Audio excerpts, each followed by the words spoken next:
Okay, this is what parents do for their kids, right? I love it. What's the tortoise's name? Shim. Shem. Okay. Good Hebrew name. I like it. Oh, that's true. This is Shim from the tribe of Judah. Nice. Yes. Oh my That's goodness. hilarious.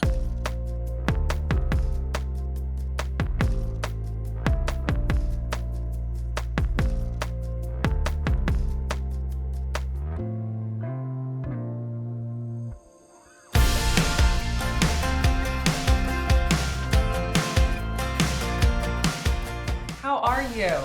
I'm wonderful. How you doing? Good. It looks like you have a gorgeous day. It's amazing here. I hope that there's not too many outside noises, so I apologize in advance. Nick, I've got to tell you, we've had a couple of firsts before between us, and that's the first time anyone has ever said, "Do you want to meet my tortoise?" I've never had that happen before, so I appreciate that. Yes, absolutely. Sorry for the helicopters overhead. That's okay. Paparazzi. Yeah. I say paparazzi only half joking. You know, some people call Mac Powell a legend. I first called him in 1992. I was up in Maine programming a radio station, and I got my hands on a couple of cassette tapes from a Georgia band called Third Day. As far as I was concerned, they were the best thing going. Roots rock was taking a national foothold in bands of brothers like the Robinsons writing team, known as the Black Crows. And radio listeners couldn't get enough of Sting Me, Remedy, and sometimes Salvation. And that's exactly where Third Day landed. Mac Powell was leading a charge with music and vocals, with songwriting that would build a fan buzz spanning 13 studio albums, 3 live albums, 5 video albums, 2 compilations, and Mac Powell's foray in country music, followed by his 2021 new creation and 2022 new creation live. And there were countless stories from fans how his songwriting, their live music, and their recorded CDs changed lives around the world. In 1992, I went to a showcase, GMA Week in downtown Nashville, where I would stand with 40 people on Cannery Row to see them play live. Mac Powell joins me today as we look at how this was all one small step for Bandkind. It's really great to be at a place where I'm not worried about radio. Of course, I want it to do well, but back in the day, I think it was like, where are we going to chart? Going to go number one and all that. I still like that stuff, and I still want that stuff to happen. But it's like I'm not worried about it like I used to be, because everything now is just icing on the cake. Yes. I've won the awards. I've gotten to go play at the cool places and do all the Yeah. cool stuff in life, and more of that stuff will come. But it's like it's I don't know, it's hard to explain. It's a really cool place to be in. I hope I stay in that place. I'm also very competitive, and I've also want to work hard, but at the same time it's like, you know it's, I don't know how to explain it. It's a cool place to be in. You've played all these different places. It's true because you've played, like the bars, you've played the mid-sized venues, you've played the stadiums. What is Yeah. your favorite? I there's really not one. I think it's when a place is packed out, whether it's packed out with 100 people or packed out with 10,000 people, it's always fun. I mean, I can remember towards the last couple of years of Third Day, we would be playing in front of thousands of people, and I would, in my mind, I'm on stage and having a great time, but going, man, I remember last month I was here playing my country stuff in this little club that was down the street, and it's like that was a lot of fun too. So it's kind of like it's Yeah. all great. Yeah.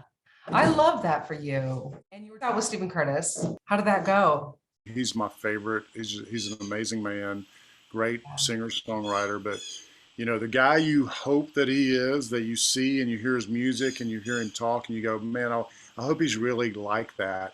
He really is. He's an Yeah. awesome dude, and he's just my favorite. He's a mentor and he's a Yes. brother. He really is. He really is a great brother to me. And but even that, with that, it's like, I think I told you a while back. It's like I'm doing this drive-in theater tour with Michael and Steven, and I'm on stage going, "There's Michael W. Smith. There's Stephen Curtis Chapman." I still kind of freak out. They have to call security on me sometimes still, but I love Yes. being with you guys. That's awesome that you still feel that way. I'm a rock star, I guess. I don't know, but it's, yeah. Yes. There's something about, I still am a fan of Christian music. Even when it's new artists, like I was on, tour with Zach Williams and done some stuff with him in the past. Not a lot, but a few things. And Yeah. the brand new band was Kane. I'm so excited for them. In fact, I wrote a Christmas song with them and recorded it. Yeah. And That is- so, it's like I'm even as a fan, here's a new band and they're like, I go in and I'm thinking, how are these people going to be? Are they going to know who I am? Are they going to care? Are they going to, what's it going to be like? And I walk into the first day of rehearsal and they come up and they're like, tell us what songs you're playing. We know every song. We want to know what you're playing. And so I'm like, oh, cool. They know who I am. And Yes. then I'm a fan of theirs and I'm side stage every night watching them and just like cheering for them. And so it's fun to be able to, kind of be a fan still and excited about artists that I've known for a long time and brand new artists as well. That's a great way to put it. I just was with Kane on Thursday, and it was neat to hear Logan's perspective. It's good to see that, the years of work that they put in is finally catching up to them. And, Yeah. there's talented people. They're super talented. But what's even better is that they have amazing hearts. They're great, great people. Yes. And, I got to where I was kind of like, in the same way I'm with Michael and Steven, I was saying earlier, I was kind of like, am I bothering them too much hanging out with them? They're a good trio for sure. Right. And, that family dynamic is hard to Yeah. beat for sure. It's hard to beat.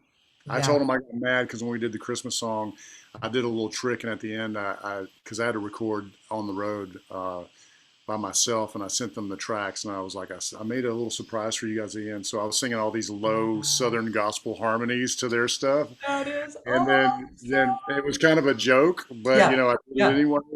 And they were like, "Hey man, great lead vocal that you did on the second verse," and blah blah blah. And I'm like, "Yeah, I'm kind of mad that you guys didn't put my bass Southern gospel thing in there." They were laughing. It was fun. That is very funny. They're all similar in their brother and sisters, so they have some similarities in their way of thinking, but they also have their own giftings as well. And I think you Yeah. got to have that in a band. We did that with Third Day. Everybody kind of had their own thing.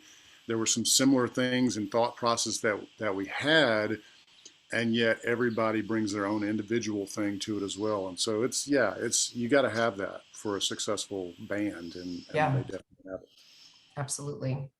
Mac, who supports you? I think of when I was talking to Kane, they were like, oh, our mama, she just, Yeah. we can tell her anything and she doesn't feel like we're saying too much. She just supports us. So Yeah. who is it in your life? Well, I think definitely Amy, is my number one. She's my best friend. What's so great of many things about her is that she's not caught up in the fame of stuff. She's not impressed by it. So that humbles me. She keeps me humble in that. But also, she's really good we talk within the industry a lot about the soccer moms, and she kind of really is a soccer mom. She's not a soccer mom per se; she's a baseball mom. But she's the mom that's got the kids in the car and listening to Christian radio all day. And so, I'll ask her about song ideas I have. What's this? What do you think about this and that? And so, and 9 times out of 10, she's going to be right. Wow. So she's a big part of that. Of course, she's my rock. She's my support. There's a lot of people in the industry. I think Stephen, of course, and Michael are great. I could tell you stories through the years of us not knowing what to do business-wise, especially starting out early in the first few years, and sitting down with both of those guys at different times and the advice that they gave us.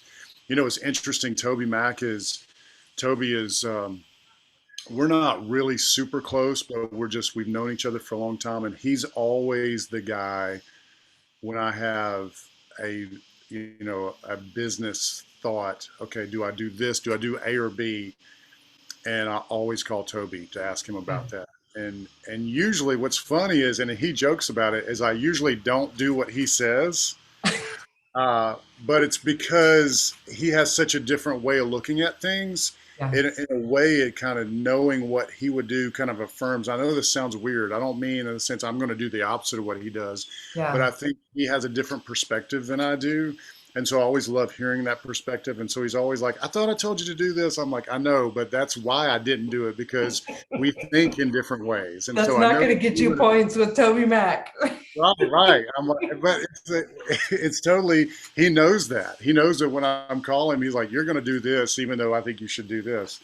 And That's I love funny. that about him. And I know it sounds dumb that I do the opposite of what I'm calling advice for, but it's like, I don't know. I really respect him so much as a person in a lot of different ways Yeah. that he's another big support for me.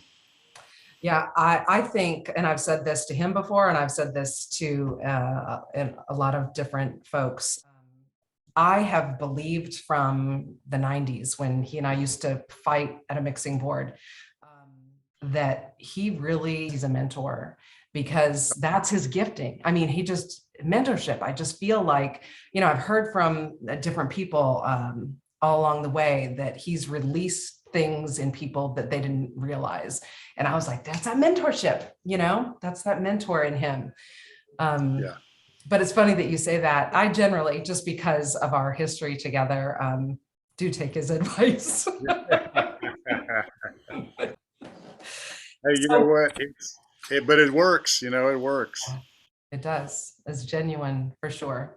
Yeah. And that's what I feel. I mean, talking about genuine, that's what I feel about the people who have supported your music and loved your music for so long. It's because what you're doing in the studio is genuine. And there it's relatable and it's fun at the same time as it is heart Yeah. tugging. I tell you what, this record fits so different than how I normally do things. But that being said, it's like I love the record. What's interesting is like I would go in and write with these guys in Nashville, which I wrote most of the stuff for Third Day. I was never go to Nashville and write, and I don't Yeah. look down on that.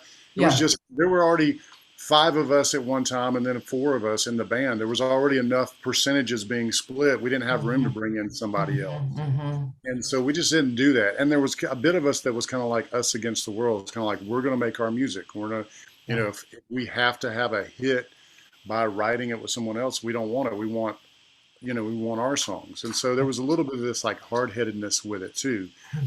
But when I started doing country stuff, of course, that's what you do. You go write with guys in Nashville. And so that kind of got me in the thought process of, oh, okay, if I do a solo Christian album, I'm going to write with some other people. And so I started that in January of, let's see, it would have been January of 20, when I had some ideas. I went, I'm going to go to Nashville. I'm going to write with these guys who that's what they do for a living. And I wasn't sure what I would think about it. And there were times where I went and I would have a terrible time. I'd go back to Atlanta and go and drive back home and just go, I'm not doing that again. And then there were times where for the most part, I would go up and go, these guys are really good at what they do. There's a reason why they have hits on the radio. And so I love being able to take what I do and people have asked me, I'm rabbit trailing here, but people have asked me, what's your record like? And I think if you're a Third Day fan, you're going to get some of that because so much of that was me, Mm. my voice and my Yeah. songs. But also there's this new freshness to it that I'd never been able to have before in getting ideas and thoughts and developing my thoughts and ideas with other people in a different way. In the past with Third Day, I'd have a bunch of ideas. I'd sit down with the band and go, here's the idea on acoustic guitar. Let's play it. And the band would come up with their stuff and then we'd make the song. With this, it was like you sit down with writers. There's usually somebody with a computer. They're kind of putting stuff together while you're writing the song. And then by the end of the day, you have a demo that sounds 85% of the record already. So you already feel great about it. And then when you're done with that, I mean, I think almost everything that I recorded was like we used the basic bones of it was the first day that we got together to write the song. So, I mean, there are vocals that I have on this record that were literally, I went in and sang them once or twice through for the demo and we kept them. Wow. And if it feels right, why not? Exactly. So it Yeah. doesn't have to all be redone. And we just make those demos sound better by bringing in real musicians, drummers and bass Yes. players and stuff like that, adding a few more tracks, and then I would re-sing it. So it's interesting when I would play my demos for some friends or for Amy or whomever. I got the record back and I went, well, here's the record, but it's really kind of the same thing. It just sounds better. And so that was very different than years past. And so, I'm not going to say it's better or worse. It's just different. And Yeah. I realized you can make it work that way. That's awesome. I love that at this stage in the game for you that you are tinkering with little, different ways of doing Yeah. it rather than being somebody who said, no, this is how I do it. This is my settings. These are my settings, Yeah, and I Um, think if you do that, you're dead. If you do that and you go, this is the way it's done, it's the way it's always going to be done, then you're dead. And I had an amazing time. And I don't think for me, I think in the past I had this feeling that, okay, if somebody else writes on it or I use a new producer, then it's like less than. And I realized that's yeah, not the case. yeah, And I think it's what keeps everything fresh. It can still be me and yet still have a different something about it. And yeah, that's what I love. There's a lot of autobiographical kind of songs, but there's also, some story songs that, as I told someone yesterday, it's not really up to me. I love it. And as Tom Petty used to say, hey, if I like it, somebody else is going to like it. So hopefully, hopefully a bunch of people like it. That's a great quote. It's always amazing to me the length of time that it takes from the songwriting process to get it to the fans. People are amazed. I've worked with artists before. We're in the studio, the record's or the song's almost recorded and done. I said, we're probably going to hear this a year from now. They're like, what? It's like almost done. I said, it just takes time. It takes time to, you know, get the record company behind it and to Yeah. find the slot where it's going to go and all this kind of stuff. It just takes time. There's two things in my life that I'm really grasping and understanding. And one is just being, I think I've always been a thankful for person, Mhm. but I'm really, really especially thankful now. So I'm very, very thankful to have the opportunity again to make another record and to put some music out there for people to hear. Yeah. But I'm thankful for my family and life, and I'm just thankful. You guys have a good looking family, you and Amy. Dude, That's we have a good. beautiful family. I'm a blessed man. We ultimately, of course, are on God's timeline, but there are Amen. a lot of other people's timelines too, and so it's just being patient in that. Yeah. Well, you have done an incredible job being patient since the early days. And I know we were on a Zoom maybe 3 weeks ago or something. And I so thank you for just sharing, those early days. And it just took me right back. And Oh man, I well, appreciate it. I've shared so many times, within interviews about you and your support early on. I mean, I know you think that that's something that I tell everybody, and it's not. I mean, you were a really special person that took our music, from these guys from Georgia.